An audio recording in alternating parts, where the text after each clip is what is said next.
नमस्कार दोस्तों, स्वागत है आपके अपने यूट्यूब चैनल एग्ज़ाम गाइडेंस पे।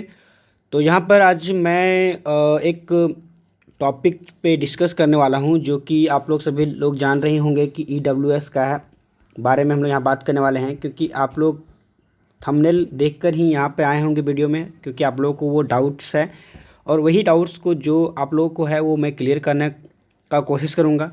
तो जैसे कि पहला जो सवाल होता है कि सर ईडब्ल्यूएस होता क्या है, तो आप लोग सभी लोग जानते हैं कि ईडब्ल्यूएस जो सर्टिफिकेट है वो मैं बता देता हूँ कि दिखता पहले कैसे है, उसके बाद मैं बताऊँगा कि वो होता क्या है और वो बनता किसके लिए है, उसके लिए क्या क्राइटेरिया रहती है, स्टेट गवर्नमेंट का और सेंट्रल गवर्नमेंट में क्या डिफरेंस रहता है, स्टेट गवर्नमेंट में आपको अप्लाई करते हैं तो उसका क्या डिफरेंस होता है और मतलब क्या क्राइटेरिया होता है, और सेंट्रल गवर्नमेंट में क्या क्राइटेरिया होता है। प्लस में अगर आप लोग जैसे कि किसी किसी स्टेट का अलग अलग है तो कौन कौन सा स्टेट का अलग है और कौन कौन सा स्टेट का सेम है वो यहाँ पे बात करने वाले हैं। साथ ही साथ जो वैलिडिटी होती है भी हम लोग बात करेंगे कि इसका वैलिडिटी में काफ़ी कन्फ्यूज़न है। बहुत सारे लोग जो हैं बहुत सारे परेशान हो रहे हैं कि सर वैलिडिटी क्या होती है, फाइनेंशियल ईयर होती है या फिर एक ईयर होती है। तो यहाँ पे सारा कुछ हम लोग जितने भी सवाल बनते हैं आपके मन में वो सारा का सारा हम लोग पर डिस्कस करेंगे। तो जो भी लोग पहली बार इस चैनल पे आए हैं तो सबसे पहले आप लोग हमारे साथ जुड़िए, ताकि जो भी इम्पॉर्टेंट अपडेट्स होते हैं, इम्पॉर्टेंट टॉपिक्स होते हैं जिसका कन्फ्यूज़न रहता है वो चीज़ को आप लोगों का यहाँ पे सॉल्यूशन मिल सके।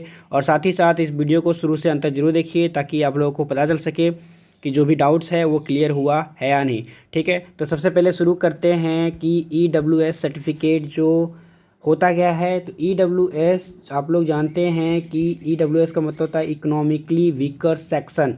ये ऐसे जनरल कैटेगरी वाले स्टूडेंट को ये मौका दिया जाता है जो थोड़ा सा वीकर सेक्स विको मतलब उनका जो बैकग्राउंड है वो वीक है, मतलब उनका इनकम सोर्स ऑफ इनकम बहुत ही कम है। और तो यहाँ पे जो एक तरह से कह सकते हैं कि गवर्नमेंट के लिए मतलब यहाँ पे जो दिया गया है वो काफ़ी अच्छा एक अपॉर्चुनिटी दिया गया है गवर्नमेंट के तरफ से जनरल कैंडिडेट के लिए, क्योंकि बहुत सारे जो कैंडिडेट होते हैं वो फाइनेंशियली इतने स्ट्रांग नहीं होते हैं।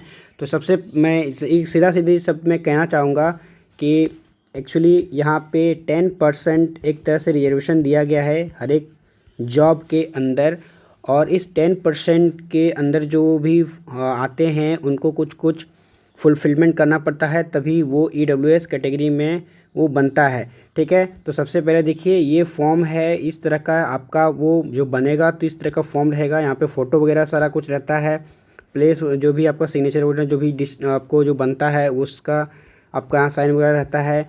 और ये जो है आपका ये कंडीशन जो होता है आपको फुलफ़िल करना होता है। तो कंडीशन क्या क्या है, सबसे पहला यहाँ पे मैं नॉर्मल बता रहा हूँ कि जो ज़्यादातर स्टेट्स में और सेंट्रल गवर्नमेंट में होता है वो। तो पहला ये है कि आपको एक फाइनेंशियल ईयर में 8 लाख रुपए, एक फाइनेंशियल ईयर में 8 लाख से ज़्यादा इनकम नहीं होना चाहिए। और ये 8 लाख से ज़्यादा कैसे बनेगा इसके लिए मैं भी बता दूंगा कि उसको क्या क्या ज़रूरत पड़ता है। ठीक है, और क्या होना चाहिए, 5 एकड़ से ज़्यादा आपका ज़मीन नहीं होना चाहिए। ठीक है, और रेसिडेंशियल फ्लैट अगर आपका गांव में है तो 1000 स्क्वायर फीट से ज़्यादा नहीं होना चाहिए। रेसिडेंशियल प्लॉट अगर आप म्यूनसिपालिटी एरिया में रहते हैं तो 100 स्क्वायर फीट से ज़्यादा नहीं होना चाहिए। और अगर आप मतलब क्या बोलते हैं टाउन मल्टी टाउन में रहते हैं तो 200 स्क्वायर फीट से आपको वहाँ पे ज़्यादा नहीं होना चाहिए। ठीक है, और देखिए ये फॉर्मेट आपका होता है, ये कंडीशन होता है। अब बात करते हैं कि ये जो डिफरेंस हम लोग सर करते हैं सेंट्रल और स्टेट में, तो यहाँ पे बता देता हूँ कि सेंट्रल और स्टेट में कोई भी डिफरेंस नहीं होता है। आपका जो भी सर्टिफिकेट बनता है वो स्टेट गवर्नमेंट का ही बनता है। बात ये है कि सेंट्रल गवर्नमेंट में ये जो मैंने बताया अभी आपको 8 लाख रुपए वाला, ये जो फॉर कंडीशन है यही कंडीशन रहता है सेंट्रल गवर्नमेंट में, और ज़्यादातर स्टेट गवर्नमेंट भी यही कंडीशन को फॉलो करते हैं। कुछ कुछ स्टेट में जो है यहाँ पे जो कंडीशन दिया गया है उसमें कम दिया गया है। किसी स्टेट में जो 8 लाख को छोड़ के यहाँ पे 6 लाख किया गया है, और वहाँ पे वैलिडिटी भी कुछ अलग रहता है। अब बात करता हूँ वैलिडिटी के लिए, तो देखिए यहाँ पे वैलिड फॉर द ईयर लिखा हुआ है। एक बात मैं और बता देना चाहता हूँ कि ये जो आपने एक 8 लाख रुपए जो फाइनेंशियल ईयर, मतलब एक फाइनेंशियल ईयर आपका शुरू कब होता है 1 अप्रैल से शुरू होता है और 31 मार्च तक ये एक फाइनेंशियल ईयर होता है। इस फाइनेंशियल ईयर में जो भी आपका इनकम होगा वो एक फाइनेंशियल ईयर के अंदर आएगा। तो इसी फाइनेंशियल ईयर के बेस पे आपका सर्टिफिकेट का भी वैलिडिटी रहता है।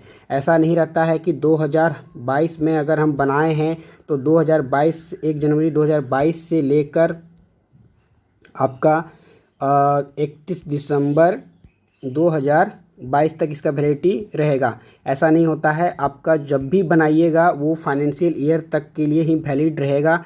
ध्यान दीजिएगा, ये फाइनेंशियल ईयर तक के लिए वैलिड रहता है।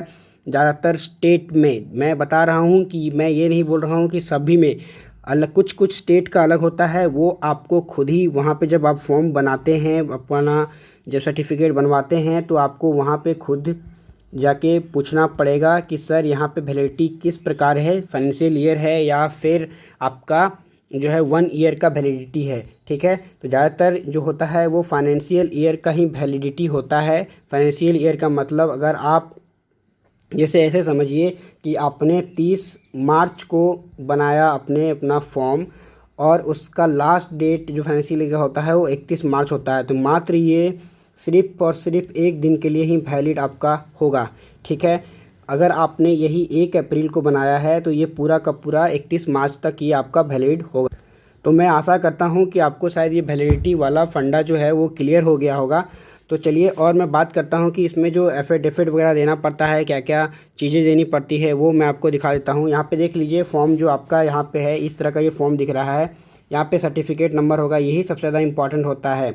ठीक है, यहाँ पे डेट रहेगा कि किस दिन वो डेट बना है, फाइनेंशियल आप बता दिया जाएगा किस कौन से साल के लिए। देखिए, आप अगर बनवाए होंगे या फिर नहीं बनवाए होंगे तो आप हमेशा देखिएगा डेट वो इस तरह से करके रहता है 2021 हाइफन दे के 2022। तो आप अगर इस तरह से करके आपका डेट लिखा हुआ है तो आप क्लियरली समझ जाइए कि आपका जो वैलिडिटी है वो फाइनेंशियल ईयर के हिसाब है। अगर सिर्फ यहाँ लिखा रहता कि नहीं सिर्फ 2022 तो सिर्फ ये 2022 के लिए वैलिड होता। ठीक है, आपको यहाँ पे सारा एड्रेस वगैरह देना है। ठीक है, और यहाँ पे जो है आपका फ़ोटो वगैरह रहेगा कंपलसरी, इसमें फ़ोटो वगैरह रहता है। और यहाँ पे डेजिग्नेशन जो भी मतलब जो भी अधिकारी से बना रहे हैं, तहसीलदार से बना रहे हैं, आप किसी और से बना रहे हैं, तो इसका यहाँ पे वहाँ पे ये सिग्नेचर वगैरह रहेगा और सील वगैरह रहेगा। ठीक है, अब एफिडेविट वगैरह क्या देना पड़ता है, जैसे उत्तर प्रदेश का यहाँ पे एफिडेविट है। अगर आप उत्तर प्रदेश में बनवाते हैं तो आपको एफिडेविट देना पड़ेगा। एफिडेविट का फॉर्मेट ये है, यहाँ पे देखिए आपको कार्यालय का नाम वगैरह वगैरह सब कुछ आपको भरना पड़ेगा, जो भी आपका संपत्ति है उसका सारा ब्यौरा भरना पड़ेगा। साथ ही साथ इसमें रसीद वगैरह दिया जाता है, जैसे कि आपका लैंड, आपके पास कितनी ज़मीन है उसके बारे में जो है वो रसीद दिया जाता है। आप वहाँ पे रसीद दे के बता सकते हैं कि मेरे पास इतनी ही ज़मीन है, वो सब सारा चीज़ आपको लिया आता है। और आपको बनाने से EWS बनाने से पहले आपको जो है उस स्टेट का आपको रेसिडेंशियल बनाना पड़ेगा, प्लस में आपको वहाँ का इनकम सर्टिफिकेट बनाना पड़ेगा। आपको ये 2 चीज़ जो है इम्पॉर्टेंट है, बहुत काफ़ी इम्पॉर्टेंट है। ये 2 चीज़ आप ज़रूर नहीं दीजिएगा तो आपको EWS सर्टिफिकेट नहीं बनेगा। साथ ही साथ और भी एडिशनल डॉक्यूमेंट देने पड़ते हैं। एडिशनल डॉक्यूमेंट में जैसे आपका ID प्रूफ रहेगा, फ़ोटो वगैरह रहेगा। ठीक है, तो यहाँ पे जो उत्तर प्रदेश का है, उत्तर प्रदेश का भी यही फॉर्मेट रहता है। इस फॉर्मेट में आपको भर के देना पड़ता है। ठीक है, और यहाँ पर जो है ये जो मैं आपको देखिए यहाँ पे इंग्लिश वाला फॉर्मेट है और मैं यहाँ पे आपको हिंदी वाला फॉर्मेट में डाल दिया हूँ। आप देख सकते हैं कि हिंदी का फॉर्मेट कैसा रहता है। ठीक है, और जब वो फॉर्म पूरा बन जाता है तो देखिए यहाँ पे जैसे महाराष्ट्र का मैंने यहाँ पे लिया हुआ है कि महाराष्ट्र का एक बंदे का है जो EWS सर्टिफिकेट उसका बनाया हुआ है। तो ये देखिए उसका सर्टिफिकेट जब बन जाता है तो ये इस तरह से रहता है। और मैंने आपको यहाँ थोड़ी देर पहले बोला था कि वैलिडिटी जो आपका वैलिड होता है वो देखिए ईयर देखिए 1920 लिखा हुआ है। इसका मतलब ये एक तरह से फाइनेंशियल ईयर के लिए वैलिड होता है। ठीक है, तो सबसे इजी पहचान जो होता है वो फाइनेंशियल ईयर पहचान करने का तरीका यही है, आप यहाँ से देख सकते हैं। ठीक है, और यहाँ पे क्राइटेरिया भी देखिए कि 8 लाख रुपए है, 1000 स्क्वायर फीट है, 100 स्क्वायर फीट है, 200 स्क्वायर फीट है वगैरह, आपका यह सारा कुछ लिखा हुआ रहेगा। अब जहाँ पे डिफरेंस का बात है कि स्टेट और सेंट्रल गवर्नमेंट का जो होता है वो डिफरेंस कैसे कर सकते हैं, तो देखिए यदि आपका कंडीशन जो यहाँ पे लिखा गया है ये वाला कंडीशन अगर आपका मैच करता है आपके सर्टिफिकेट से तो आप स्टेट गवर्नमेंट वाला जो भी सर्टिफिकेट आप इस कंडीशन से मैच करेगा वो आप सेंट्रल गवर्नमेंट के किसी भी एग्ज़ाम में आप दे सकते हैं। ठीक है, यही एक तरीका है जो कि आप डिफ्रेंशिएट कर सकते हैं। पर कुछ जगह पे है, जैसे बिहार का 6 महीने का होता है और जैसे गुजरात का भी वहाँ पे कुछ कम होता है, लेकिन ज़्यादातर स्टेट का यही कंडीशन होता है और यही होता है, मतलब रेगुलेशन और रूल होता है। ठीक है, और इस वीडियो में तो ज़्यादातर का जवाब मैंने आपको दे दिया है। अगर कोई और ज़्यादा सवाल आपके मन में रह जाता है, कोई बच जाता है, तो प्लीज़ कमेंट कीजिए, मैं उसका जवाब जो हूँ वो आपको कमेंट बॉक्स में दे दूँगा। क्योंकि वीडियो लंबी हो जाएगी, तो लंबी हो जाने के बाद बहुत लोग नहीं देखना पसंद करते हैं। तो मिलते हैं नए वीडियो में, तब तक के लिए best of luck, thank you.